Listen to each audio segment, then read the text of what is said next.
genade dra 'n jas.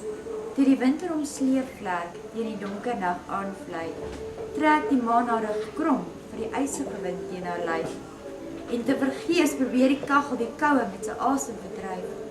Want die sandloper tik ongeduldig op my onvoltooide verhaal en hy probeer doof bly vir die apostelbaard se lag.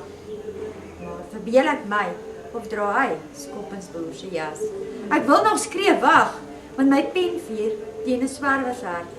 Maar die inkdief is sonder genade en my woorde verdwaal in die begrip van 'n slot. Is dit te laat om tyd vir 'n tweegeveg uit te daag? Want wie is die biograaf wat laaste sal maak?